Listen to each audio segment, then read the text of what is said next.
Midnight Double Feature presents Bad Crystal, a Breaking Bad podcast. On this episode, we bring you Season 3, Episode 10, Fly, written by Sam Catlin and Moira Wally-Beckett, and directed by Ryan Johnson.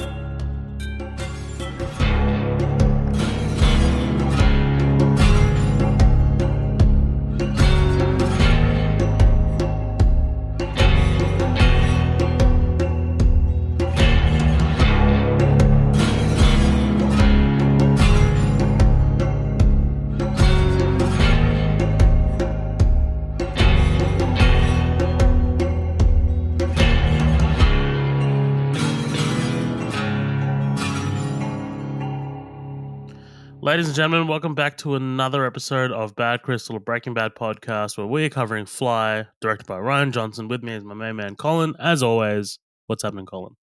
Hey, what's up, dude? Just happy to be here. Ready and excited to record this. Ready and excited to record this. Ladies and gentlemen, like I said, thank you so much for joining us. This is the 30th episode of Breaking Bad. We are one episode away from the halfway point of this series, which is exciting. Weird. Yeah, I know, weird. We were just saying it's weird. But yeah, it's a solid point in the show. Like, you know, the show, the characters have evolved quite heavily. They're in the halfway stage of their metamorphosis, of their Buffalo Billing, if I may. Yeah, they're in the shit cocoon right now. Right, exactly. Guys, if you're not following us on our socials, head to the show notes: Facebook, Instagram, Twitter. We also have our main podcast, Midnight Double Feature. We have our Green Room members. Head to patreon.com/Midnight Double Feature to become a member. It's $5 a month. You get a whole bunch of bonus shit. All right, that's the plug. That's all I'm going to give you. All right, hell yeah. So head there. And if you like our show, rate and review us on iTunes. That'll be amazing. that'll be really handy. Really handy. But Fly is like I said on the last episode, a very controversial episode of Breaking Bad. And I think you can see why. For lack of a better term, it is what's called a bottle episode. That term is something that's been thrown around in the TV industry. Every show kind of has a bottle episode that is, because of budgetary restrictions or time restrictions or things like that they need to bang out an episode because of something that is restricting them from kind of expanding and doing another big episode or something like that. Right. In this, and we'll get to your thoughts in a sec, Colin. But in this instance, it is finance. So, I'm just going to go ahead and read this. Fly was produced as a result of the series' considerable budgetary restrictions and being unable to afford the $25,000 to $35,000 needed to move the production trucks to a new location. Series creator Vince Gilligan remarked, quote, "We were hopelessly over budget, and we needed to come up with what is called a bottle episode set in one location." And then he said, "Even if financial realities didn't enter into it, I feel as showrunner that there should be a certain shape and pace to each season, and the really high highs that you try to get at the end of a season, the big dramatic moments of action and violence, the big operatic moments you're striving for, I don't think would land as hard if you didn't have the moments of quiet that came before them. The quiet episodes make the tenser, more dramatic episodes pop even more than they usually would just by their contrast." And I think what he's saying is that, Fly really gave him the opportunity, because there are some big things that happens towards the back half of this season. In the next over the next three episodes. So I think Fly is such a great. Let's chill for a second. Let's get to, like, because we don't have Jesse and Walt kind of like hanging out anymore. They don't just chill out anymore. Like, they're all they're both doing their own separate things. Hank's dealing with Walt's dealing with Hank, and Jesse's dealing with his I guess trying to move past Jane. He's going to group sessions and things like that. But it's nice to have a Jesse and Walt centric episode that is so reliant on pretty amazing dialogue, to be honest. And pretty solid acting from these two. This is this is such an acting showcase. This episode, I think. Mhm. But why don't you give me your thoughts on Fly? I liked it for the most part. I could see why it's a controversial episode. I don't know. Luckily it doesn't really change anything to do with, like you said, the plot of what's going on. And that's one thing that I like, is like making these episodes out of necessity. I'm not necessarily against, but if they end up changing the course of like the lore, then yeah, I don't like that. Um, so I'm glad that it really, like, there were multiple times it's like, man, Walt's about to spill the fucking beans, man. Mm-hmm. Like everything's about to change Yeah. right here, and they get right to that line, and they always kind of walk it back.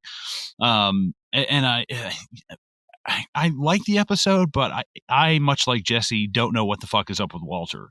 Like why Walter is acting this way. Is this attitude and expression of himself in the same vein as him kind of veering over into traffic? Is this just some kind of I don't know, a negative manifestation of something going on with him? I don't know. And like I don't genuinely believe anything about the contamination. Like if you're worried about a fly, then you need to not wear your shoes in here. Like you need to burn your shoes before you walk in. Like, so I didn't really buy. For a second, I was like, maybe he is, and I was like, no, this is something else. This is obsessive control kind of thing. So I can see why people don't like it. I'll admit, once I kind of figured out what was going on, that we weren't going anywhere, I was like, okay, that kind of bums me out a little bit. But uh, I don't. I don't love the dialogue, but I love their performances. Like some of the dialogue, you can, not that it feels like filler, but you can tell they're like, okay, we gotta make this whole episode stretch out in this bitch. And I was like, man, there are more monologues than a fucking Shakespeare play going on right now. And that's just rare for Breaking Bad. You don't see characters breaking a monologue a lot. So that did kind of throw me off a little bit, but I thought it was cool because an episode like this can totally be done as a play. You can totally do that as a play, um, minus a few spots here and there. But all in all, I like it. I like the isolated kind of episodes. I thought it was interesting, and um, you know, I think you kind of get a glimpse of the little bit of Walter White that's actually left behind Heisenberg. When he gets drugged, like that feels like Walt in there. That doesn't feel like Heisenberg. Heisenberg watched her die. Like Walt's the one that has to live with it, kind of thing. So I don't know. I liked it, but I can see why people don't. Yeah, I think that's a solid point. I have my own thoughts on why Walt is being like this in this particular episode, like why he's being so reflective, and um, I'll get to it, but I think the crux of it is that he's feeling a lot of guilt right now. Hmm. He's feeling guilty about Hank's shooting, and he's feeling obviously very guilty about Jane's death. He's Hmm. reflecting on meeting Jane's father, and I think that this is a somewhat of a crisis of conscience. I did some reading last night, and I came across this Reddit post, and Reddit's not the most amazing place, but sometimes people have some really insightful opinions. Unfortunately, I can't credit this person. He's since deleted his or her account. Sorry. But this is what they said, and this is kind of like their read, but it's a pretty solid read. Basically, the fly is symbolic of Walt's conscience. Only he knows about what he did to Jane back in season 2, and he's tried to move on with his life. But no matter what, no, sorry, no matter what he succeeds with Gus, and no matter how, quote, fine his life may seem externally, there's still that little string of guilt slash remorse slash a recognition of responsibility. He sees this fly, and suddenly it's a problem that he can control. There's a fly in the lab, and it is within his power to stop it and keep it from, quote, contaminating the product. So he tries over and over, relentlessly, but keeps on failing. When Jesse arrives, after a while, their conversation shifts towards Jane and her father. Walt discusses things with Jesse that he had simply not told anyone about at all. The conversation is the conversation he had with Donald, the perfect moment in which he could have died. Eventually, before Jesse himself actually kills a fly, drugged Walt finally proclaims that, quote, it's already contaminated, just like his mind. because as Mm, that final shot of the fly in his room shows us, it's that he can try as hard as he wants to squash this from his life, but the mark has already been made and it'll never go away. Uh, yeah. I thought that was a pretty solid read. Yeah, Just the I dig fly. it. Yeah, I was like, okay, that's pretty solid because the obviously the last scene is very reminiscent of the story that Jesse told about his aunt. Right, This paranoia. But Jesse and Walt chalked that up to Walt's cancer, like a physical ailment. right. Whereas I think this is more mental, and I guess maybe spiritual. But yeah, we can discuss it as we go along. I just thought that was a really good read, and Yeah, unfortunately yeah. I can't really credit the Reddit author for I was just gonna be like, I can't credit them because their username has the N word in it. And be like, yeah, it sounds like Reddit. that. Fucking Reddit, man. It's fucking Alex Jones. Yeah. Oh god. Can you imagine Alex Jones writing something so eloquent? Oh my god! Like, or if like when he got drunk, it was like that Family Guy where Peter's an amazing piano player. Like he's just this big, fat, loud drunk who's just amazing at this like delicate little thing. Like, oh my Yeah, god, yeah. yeah, Alex Jones drunk poetry. Can you imagine him like calm and talking about like and blacked out aircraft? Yeah. Like, Oh my just god. like Jesus Christ. Yeah. So, my high school chemistry teacher, I'm pretty sure, watched my girlfriend die and Right. didn't do anything about it. Right. Oh boy. All right, here we go. So, cold open. It's just this really unsettling montage of extreme close-ups of this fly Yeah. set to a Very lullaby. uncomfortable. Which is something that we haven't really seen before in this show. Yeah, this was I don't know what to make of this. Still, I don't know what to make of this. Just this opening. But it kind of gives us like a like it sets the tone of this is going to be weird this episode. Like this is going to be Mhm. a weird kind of experience maybe. Yeah, the juxtaposition of, when you think of flies, you think of, like, rot and trash and death, Mm, and to have that juxtaposed, this horrible looking this little fly flying around while this beautiful voice sings the song of life and babies and right. rejuvenation, and I think that, Walt is the fly, and it's 'cause it's not is it Skylar that's singing the song, I Oh, I think? don't know. I didn't catch that. Maybe. It sounds like her, but part of me thought that, this is Jane. This is Jane being sung to as a little kid, and it's Walter. Walter is Oh, the I like that fly, read. like Walter is already this again. It's already contaminated. Like he's already there. It's like he's always been there, kind of thing. Like this was inevitable. But I don't know. That might be reading too much into it. But it is a very interesting open for sure. I was like, what is this Cronenberg? What am I doing here? Somewhere Jeff Goldblum is just like, Yeah, shoot me. yeah. Oh, God, that's such a hard ending to watch, man. So we get this blinking red light. Oh, sorry, title card, and then blinking red light on Walt's smoke alarm. He wakes up at 2 a.m. and heads to the laundry. Jesse's talking about hyenas, right? They have to lick his junk. Jesse says that they should have. They should have equipment maintainer guys and water boys. And dude, as he's doing this, as he's talking about this, I love the camera placement on the brush. We haven't seen this in a while. Hell The yes. camera's placed on like tools or like whatever they're using, so it looks very um, it, Kafka-esque, yeah. Mhm. yeah, No. Kafka-esque. No, I know what you mean. It's got that kind of like, it's like the camera in Hot Fuzz that they put on Michael Armstrong when he's like spinning around and he lands in the Yes, freezer. Like yes, I love that kind of anchored position on his face. yeah, absolutely.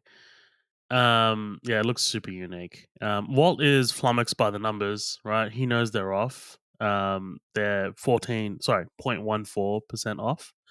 He says we should be netting more than what we're netting. It's not negligible. And Jesse pretends that he's got no idea what's up, right? That's weird, right? Yeah. He Well, suggests oh, sorry, and go on. why does Walt care? Like they're hitting their quota, right? Right. Well, in the last episode, he was like, we ship as is, right? We Right. send it as is. Right. Um, so I don't know. It seems like there's two parts of Walt that are sort of like at odds with himself. There's a chemistry teacher, and then there's the Heisenberg. Mhm. Um, and I just feel like that those two are clashing, and it's somewhat bipolar Walt right now. Right. Yes. Very Harvey Dent kind of thing. Yeah. Jesse suggests spillage. Well, and Walt shuts that shit down pretty quick, right? There's no spillage. Yeah. We don't spill anything. There's no evaporation, no condensation, and then Jesse suggests the gunk that they scrape from the equipment, right? I bet that's totally it. Vestiges, Yeah. vestiges. This feels like the first fly, by the way. Like this feels like the first problem he tries to tackle, and then once he can't figure it out, then he goes to the fly. Like he's already Yeah, obsessing over this thing, and it's like, what do you care? You hit goal, like you hit quota. What does it matter? You know. And I get what he's saying. If they find out that we're skimming off of the top, then yes, it will be a problem. But how the fuck are they going to know? Nobody else is in here but you two. but I feel okay. So following your theory of this might be the first fly, I like that because if this fly situation is something that Walt can control, he can't control. Well, he can't figure out why they're losing meth, right? Right. That's something that he just can't figure out. That's something that he's got no control over at the moment. And then once he sees the fly, he's like, I have this opportunity to maintain some order and control in this facility. Right. Um, 100%. yeah. When Jesse leaves and Walt discovers the one and only fly, he tries slamming it with his clipboard and becomes obsessed with finding it. There's actually quite a bit of comedy and levity here at the Yeah. opening of this episode. It's almost like Three Stooges. Yeah, which is kind of much needed given the dire situations it's been sort of like playing out on the show lately. Mhm. He tries throwing his shoe up to crush it on the ceiling, and he accidentally smashes a light bulb and gets his shoe caught up there. And at this point, I wrote in my notes, fly at 1, Walt 0. Yeah. Yeah, absolutely. Yeah, it's like a comedy of errors. Totally. There's a Frasier episode that starts with Niles tries to cut a thread off of his pants, and he misses and he cuts his finger, and he ends up passing out from the blood, and then he ends up staining something on the couch. So he goes to get this. He ends It's up like a lighting Rube the Goldberg machine. yes. Like it He ends up just, like lighting yeah. the couch on fire, and every time he looks at his hand, he passes out from the I love blood. that. It is fucking hilarious, I man. love chain reaction shit like that, man. And Like, it's little butterfly effect stuff. Yeah. yes. And it's David Hyde Pierce. He's just such a brilliant physical actor. He does a great job. I don't know what episode that is, or I'd recall it. So he manages to swipe at his shoe with a broom, but in the process of also swiping at the fly, Humpty Dumpty takes a bit of a tumble. That looks Mhm. painful. That stunt, it looks awesome, by the way. Yeah, I like it because it's definitely like believable. You get fucked up, but you would survive. You might have a cracked rib at worst. But yeah, it's really just I don't know. I guess in Walt's age though, he's probably in his 50s and a cancer patient. Like, yeesh, yeah, I'd be a little bit more worried about that Right. tumble. While he's on the ground, the fly just tauntingly lands on his glasses. Like, it's brilliant. It's It's good like stuff, Bart man. from that Treehouse of Horror. When like he like slaps the spider and wiggles his butt in his face, and it shows the spider with like all 8 legs shaking its fists at him. Oh man, I love those. Oh man, you know what I just remembered as well? That just a Hmm. cutaway in Family Guy when they open the window and the fly's just like trying to leave, and it's like, nope, come on, you almost there, you almost got it, go, come Yeah, on, just. it's so relatable. It's so relatable, man. Especially when one of them gets in your car and you just like you put all 4 windows down and you're just like, come on, man, you got so much fucking room. Let's Yeah, go. Let's get the fuck out of here. and it like lands on your keys and rides the whole time. You're like, fuck, Yeah, for fuck's sake. yeah. I guess I'll just fucking ride along Come with you. on and take a free ride, Right. free ride. I'll admit that my fucking car is a piece of garbage because there's flies and shit Yeah, here. it must be a rolling turd to say Right. fucking rolling on it. The next day before walking into the laundry, Jesse takes a moment in his car to reflect on Jane. He's reminded of her through her cigarette butts that she left with her lipstick on them, which Mm. is it's heartbreaking. But also, man, Jesse, you got to clean that shit out. You got to, Yeah, it's been dead for like 6 months. yeah, come on, man. Um, Let's go. it is those little things that I think are the hardest when somebody's Yes. gone. Like it's just like you're so close. Like you have something that was theirs, like right there, and it just doesn't matter. It's like fuck, man. What's heartbreaking is that the like he spots the cigarette butt in kind of like her passenger seat side, and then he brings that one over to his sort of like stash of cigarette butts, and it's just like, oh man, like that's poor Jesse, man. Yeah, Yeah, it's heartbreaking. Jesse's struggling to get through the door as Walt just runs up to tell him about positive pressure. Stop acting like such a baby, says Walt. Which is, I guess, that could be the tagline of this entire show: is Walt just saying "Stop acting like such a baby," because that's Yeah. Stop being he's a pussy. right, exactly. He turns the ventilation up to keep the outside out. He says, "quote There's been a contamination. Something got into the lab." And I love here as Jesse's trying to comprehend what exactly it is. Yes. And Walt is intentionally trying to sort of like dance around the answer. He knows that he's going to sound like a fucking nutcase when he says it's just a fly, Mhm. but he does, right? And Jesse's just like, I thought it was Ebola.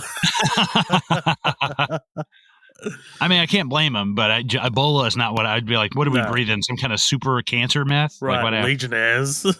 Right. Jesse questions whether Walt tried some of their product, and Walt trails off mid sentence. It's a fair question. I Yeah, honestly, yeah. for half a second, I was like, "Oh, there's going to be like some kind of gas leak, and he's been huffing in gas or like meth, or he's been huffing in something the whole time." Like, oh no, never mind. Yep, yep. They get started on the cook, and as Jesse starts the process, Walt stops him. No cooking until the fly has been dealt with. He says the batch will be good for nothing if we don't clear the contaminant.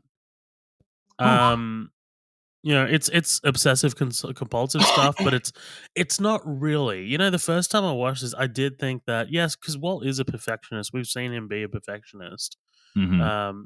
Like he's very very clear about the process. He's very proud about the product that he is making.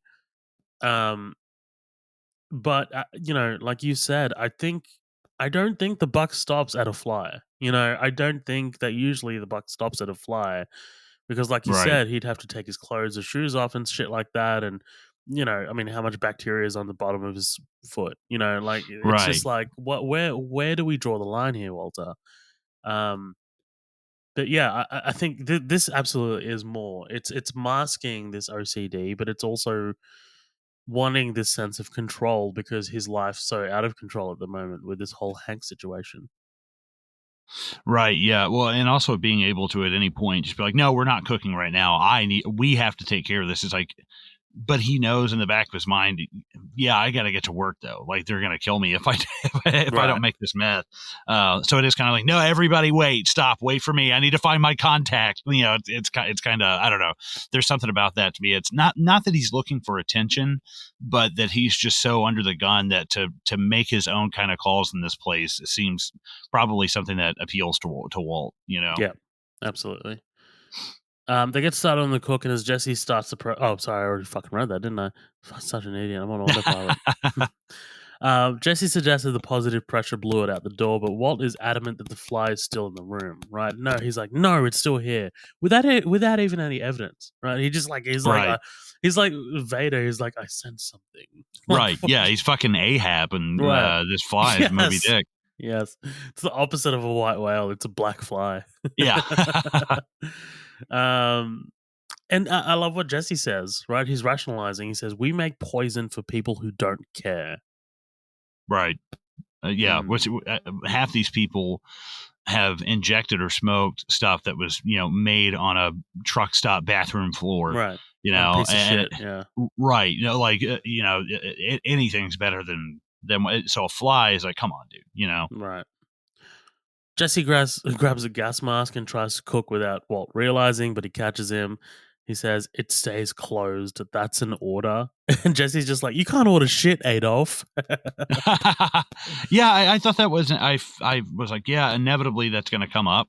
Walt's going to be like, yeah, he's just going to put his foot down and be like, no, I'm in control here. But it's like, Yes. no, not anymore. Like they're It's 50-50 50-50. Yeah. partners. Yeah. Walt slaps him with his little fly swatter. It's absolutely hilarious. Oh, but okay, so yes, what you just said just triggered something for me. They are supposed to be 50-50 partners, but Jesse, I don't think Jesse at any point feels like that they're 50-50 partners. This is just like on paper, yes. Because if you think about it, like what Saul told him last episode, yeah, he's like, you get 17. Oh, sorry, you have to give me 17%. Walt gives me 5%. Right. Like there's all these like little things that just suggest to Jesse that they are not partners or equal partners. And it's just like like to Jesse, just on paper, the poor kid's just like, yeah, like 50%, 50, 50 sorry, 50, 50, but Hmm. you know, No, I think you're exactly right because yeah, why is he even here? Walt had a better assistant in Gale. Like he had somebody who was more professional, somebody who was more he knowledgeable, made good eh, coffee made good coffee, and the only without drugs in reason it. yeah, yeah, exactly. The only reason that Jesse's even here is because of Walt's guilt. You know, Right. of Walt's guilt of Jane dying, and just being like, well, if maybe if I can bring Jesse in and make him millions, that'll make up for it. And it's like, why is Jesse even here? Is kind of interesting. So it does kind of feel like you're just here because your daddy got you this job, like kind of thing. You know what I mean? Mm. Yeah, you're just here because yeah, but also it also speaks to and what will never admit this at this point in the show, but he likes Jesse. Like Right. he has a relationship with him. He's comfortable with him. Well, And whether and yeah. that that is a toxic relationship because we've seen Walt control Jesse on so many points and so many fronts and manipulate him. Hmm. Well, So and I think there's something like Jesse. Feel like when Walt lays something out and really explains it, Jesse is in like awe. But like Walt Jr. is just kind of like, yeah, whatever, that's my dad. But right, like, there's yes. definitely a bit of a father son thing going on.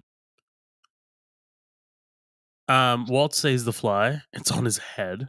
And man, this is great comedy right here. Like this is like instant karma for Walt. After he kind of hits Jesse with the thing, because Jesse's just like, I'm gonna make Oh it count, and he just oh like, yeah, I got dude, it. he brings his arm so far back that it might as well pop out of the socket for, Yeah, for he might as this. well have just come like running across the room at him. Right, right. I've had people do this before and be like, "There's a fly on your head." I'm like, "Just get it." Just And they get it. just just hit it with a fly swatter. Yeah, Jesse just fucking whacks Walt in the face, and Walt's on his hand, his knees, looking for the corpse, and he's like, "This is a raisin." Yeah, I knew it. I was like, "That's gonna be like a chocolate chip or something." Oh god. And then Walt kind of like he highlights the importance of destroying this fly. Right? He says it'll ruin their cook if they don't start cooking, they're dead. He says there is no more room for error, not for these people. Hmm. Mm. Stakes, Ominous. Jesus. ominous. They both go up to get some air, and Walt pulls a fast one on Jesse, stealing his keys to the bunker. He says, "If you're not going to help me, stay out of my way."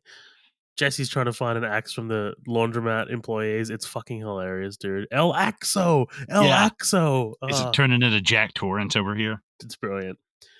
He pulls a circuit breaker just in time as Walt's able to land the final blow on his winged villain. Oh, God. It's great. Yeah. Jesse bargains his way back into the bunker. He's got these plastic strips. They sort of like hang all over the place. He says it's got pheromones. um, and Jesse suggests a coffee for Walt, right? And spikes it with something that looks like sleeping pills. Is that what? Yeah, it's something. It looks like some truck stop, Yes. NyQuil or something. And then we get into this story about this possum, Scrabble, trapped in his aunt's house. I love like that Jesse's very much like us. Like he gets distracted very quickly because he's like, "Oh man, why the fuck did they call them opossums now?" Like, Right. it's just such like Jesse thinking. Can we also talk about how much he puts in his cup of coffee? Because I'm like, first thing, I would never mix a sleeping pill with coffee. Like No, the upper and the downer, even though it's just caffeine, I still wouldn't feel comfortable mixing that. But he puts like 6 in there. I'm like, Jesus, dude, right? you're giving He's trying like to a kill the cancer. dude. Yeah, you're giving a cancer patient like six sleepos. It's gonna fucking kill him, man. What wakes up and he's got no cancer anymore. He's just like, "Oh, I'm cured." Yeah, he's like, yeah, I'm fine. He has like a full beard and hair. Oh god. But he talks about setting traps to get this possum out of the house. The aunt didn't believe that it was finally caught, and she kept on insisting that she could hear the thing. Right, this Ugh. paranoia. She got obsessive about the stuff, got mad about the stuff, and they found out that the cancer had actually spread to her brain and it actually metastasized. What's your story? What are your thoughts on this story that Jesse tells here about the possum? I think it's interesting because I think that he's trying to relate to Walt on a personal level, which shows, I think, a bit of maturity for Jesse. And it's the fact that Jesse's not like, "Hey, yo, bitch, that cancer's fucking with your brain." Like he's actually trying. I feel like he's trying to actually show Walt, like, not that I understand what you're going through, but from an outside perspective, I've already gone through this to a degree. In a If pretty this like considered and compassionate way, I think. Yes, and very concealed, like masked. Obviously Walt sees straight through it. And I think anybody can kind of figure out what Jesse's hinting at. Like Yeah. he's not exactly being subtle about it, but I think it just shows like a genuine kind of concern because the day before Walt was acting weird. He's just been acting kind of strange lately, and then you get all this happening. He's got this bang. He's got this mark on the back of his head, and from where he fell, and there's just like a lot of weird shit going on, and maybe he's wondering if Walt's looking into like self-harm or if he's kind of going nuts. Like I feel like it is genuine concern from Jesse about Walt. Yeah, you can definitely tell he's concerned because as he's telling the story, he looks like he's about to break down in tears, right? Like, Hmm. it might not be for Walt, but it might be for his aunt. Like he's definitely lamenting this whole Sure. situation. Which we've heard, it's been a while since we heard about his aunt, but that's our first big house they cook in and everything. Yeah, absolutely. And Walt's just so rude about this. Is there a discernible point to this story? Right? Like Oof. he's just so cold. And Yeah, then it's Walt tells rough. Jesse that he's been to his oncologist just last week. He's still in remission. He's healthy, and there's no end in sight. Now, Yikes.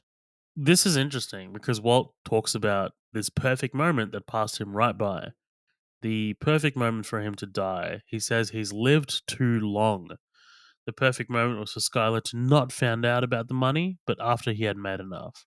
He says, "You want them to miss you," which is which is incredibly thoughtful. I think the writers are really going for the jugular here, because there is this thing of like this guy makes the perfect amount of money to look after his family and then dies. But in this case, he might run the risk of he's going to make the perfect amount of money. He's going to be hated by his wife. He's going to be Hmm. hated by his kids. He's going to be hated by his community, and he's going to ruin his reputation. And then dies. And then it's like, oh, okay, why the fuck did I do this? Like, and the Right. money gets seized, right? Like, so then Hmm. you've done it for no fucking reason. Well, it's kind of like harvesting crops. It's like, well, I can harvest this one or two crops and have the high quality yield from this and just do it quickly, or I can try to make a whole field of it and it's gonna fuck up by wintertime. I'm not gonna be Mm, able to get to it all. Like the more seeds you plant, the more work you're gonna have to do keeping, again, what Walt's doing is planting those seeds. He's got to keep those plates of subterfuge spinning. yeah, absolutely. I just thought this was really, really well written, man. Like this whole kind of sequence with Walt, it's Yeah. pretty profound, I thought. Well, and you really get an insight into Walt's thinking where he is just absolutely convinced that there's some form of words that it's like, Yes. avante to cranium. There's something that would, that he Right. says that unlocks the magical thing. And it's like, it's not this ain't the Necronomicon, man. No. This ain't Army of Darkness. It doesn't work that way. The And it's quote is there must exist certain words in a certain specific order that would explain all of this, but with her I just can't ever seem to find them. That's what he yeah, says. And that's crazy. It's it's all literally like you said, he's trying to find like the password to a door, like, and right. it's just like it doesn't work like that. It just It it doesn't.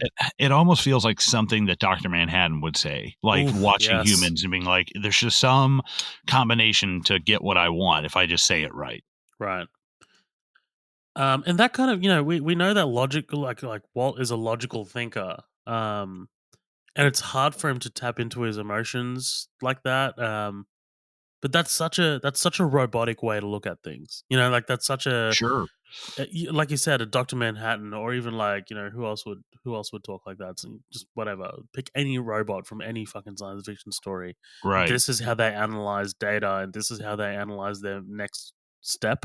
You know, Mhm. um, But yeah, after the fugue state, after Holly was born, before the surgery, and then light bulb moment. He knows the moment, and it was the night Jane died. And it was just like, oof, okay, let's see where you're going to Yikes. go with this, Walt. Whew. Yeah, I was very nervous. We've got drugs involved, like we've Yeah. got emotions, and I don't know. I was definitely sweaty. Yes, it is. It is incredibly tense. Walt says he was at home and they needed diapers.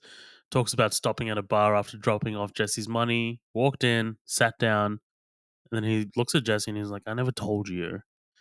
Tells him about how he sat down and spoke with Jane's father, Donald Margolis, and he says, "Think of the odds.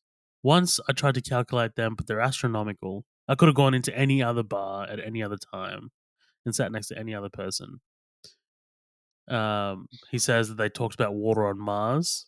They talked about family. And Jesse at that point is listening very closely, right? As soon as he says Hmm. family, he wants to know. And Donald told Walt to, quote, never give up on family. And Walt took his advice. He didn't give up. And, yeah, that applies to obviously Skylar and Holly and Walt Jr., Walt's direct family. But think about what Walt did after he heard that advice. He went straight back to Jesse's place and he let Jane die Right. in the service of what he thought at that time was what was best for Jesse, right? Right. And Right. himself. Yeah. Well, yeah. Absolutely. And I think that I love Walt is like the odds of me bumping into her father, and it's like yeah, and then you not knowing it's even him at the time, and then proceeding to not kill his daughter, but not directly stop it either. Hmm. It's like, did Walt technically do anything wrong? No, he didn't do anything. It's his lack of doing something. Like it's kind of the only what is it? The only thing evil needs to flourish is for good men to do nothing, kind of thing. Yeah, yeah. And Donald Margolis says, never give up on family. That is such a he's telling Walt to never go up on family. He's telling Walt to do something. Whereas, like, Walt never considered that maybe Jane might be eventually good for Jesse, right? Like, Right. maybe they'll clean up their act and maybe they'll move to New Zealand and start their new life. And at no point does he consider Jesse's perspective. But yeah. Well, and I love his words, Margolis's words, kind of coming back to bite him because that's the whole reason Walt's doing this is to not give up on his family, is to Mm, have something left behind for them, and he sees Jane as an obstacle to that. If she fucks up and she yes, takes Jesse down with her, there's a good chance I'm going to get caught. They're going to connect me to him. They're both going to die. Like it's better that I just kind of rip this band-aid off now because it's an obstacle in the way of me protecting my family, and it's just the irony of the guy giving you that advice and you is directly affected by your inaction, and saving your own ass is so ironic or definitely. coincidental, whatever you want to call it. Definitely. Well, I mean, we can talk about coincidence because that's what Walt kind of questions here, right? He questions what this event even means. Hmm. This kind of flies in the face of what he believes in about the universe. He says, "How can that be random?" Right. Um, like he like talks. This kind of gets into destiny or coincidence or fate, right? It's something that Walt is. You can talk about religion, you can kind of whatever, but like, Walt is like we just said, a logical thinker. He's not someone who actively believes in fate or destiny. But I think Breaking Bad, and I think Vince Gilligan, kind of at large, is very much a believer of destiny and fate because there is quite a lot of that stuff in this show as a whole. Yeah, absolutely. That totally fits in with Walt's kind of MO of, again, the same guy who thinks that there's a magical phrase you can say to just make somebody understand something is not the type of person that would believe in something as whimsical as like fate, or destiny. That's yeah, that is very, like you said, it's those two halves of Walt that just don't make any damn sense. Yeah, absolutely. I think Cranston is pretty incredible here as well. Because he Oh just yeah, kind of, yeah, he does such a good job when you don't even think about Tim Watley when you're watching Breaking Bad. yeah, yeah. It's one of those things of just like, you know, Oh, spoiler alert! Bryan Cranston is a great actor. Right? Who Yeah. knew? It's great because he's just so comedic. Malcolm in the Middle and Seinfeld, and then Breaking Bad is like, oh shit, you really can fucking act. Right, jack of all trades kind of thing as well. Hmm. I love what I call fly cam, which is just this random series of jagged movements with the camera, and it just kind of settles on Jesse and Walt, like that sort of first person view. Hmm. That's cool. Jesse grabs a ladder and places it between two drawers. All right, and Walt says, "Nah, you're gonna break your neck." And as Walt is holding the ladder steady, he looks up at Jesse and says, "Jesse, I'm sorry. I'm sorry about Jane." What are your thoughts Man, here? yeah, no, that was my thoughts. Whew. Just a Just long the whole sigh. yeah, just the whole time, dude. I mean, you could fucking crack walnuts between my ass cheeks. I was just like, oh, come on, please don't spill the beans, because I do know, obviously the premise of this show is that I haven't seen any of the future episodes, so we kind of guess. And Zohab's seen it several times, all the way through. But I do know certain elements that have happened, but I did not know about this. And I was like, oh wait, is this actually going to happen? And it's going to throw like a spike in their friendship, blah blah blah. Like I genuinely didn't know what was going to happen, and I loved it for that moment, just of not really knowing at all what was going to come next. Yeah, it's fantastic, man. Like if only Jesse knew, right? Because Jesse turns and Oh says, "It's not your fault. It's not mine either. Nobody's fault, not even hers. We are who we are. Two junkies with a duffel bag full of cash. Like you said, we both would have been dead within a week. I miss her though." And then he says, "God, I miss her." Um, and I think the really heartbreaking part is Jesse forgiving Walt without knowing the extent of his involvement in Jane's death. Right? It's extremely sad. yeah, and it absolutely, it's heartbreaking again, because it's like the guy whose wife is cheating on him. He's usually the last person to know, and it's usually someone close to you that probably did it. So I don't know, it just really shows you the kind of trust that Jesse has in Walt. Yeah, absolutely. This is so heartbreaking. So heartbreaking. But anyway, so Walt tells Jesse that they need to cook. He says it's all contaminated, right? Hmm. As he gets down off the ladder, the fly lands right in front of Jesse, and he manages to whack the fucking thing. I love the slow motion fall of the fly, and it just bounces up off the floor. Yeah, that's great. As Jesse celebrates, he notices that Walt has now passed out, leaving Jesse to finish the cooking the batch by himself. And the next day, Walt says he's better and he's okay to get home. He asks about the yield. Jesse says 202 and change. Hmm. And Walt says it's half a pound. Oh, Walt says that they were half a pound that they were off. Like, he's not accusing, but if they ever found out, I won't be able to protect you. Jesse says, I didn't take shit. And he also says, I didn't ask you to protect me. Right? Jesus. That night, as Walt falls asleep, he's awoken by the sound of the fly and the flashing red light of his smoke alarm. Yeah, it's hard, I feel like in that moment Jesse could have been like, yeah, you know what, I took some and I'm not doing it anymore, I'm done. And it just would have been like water under the bridge.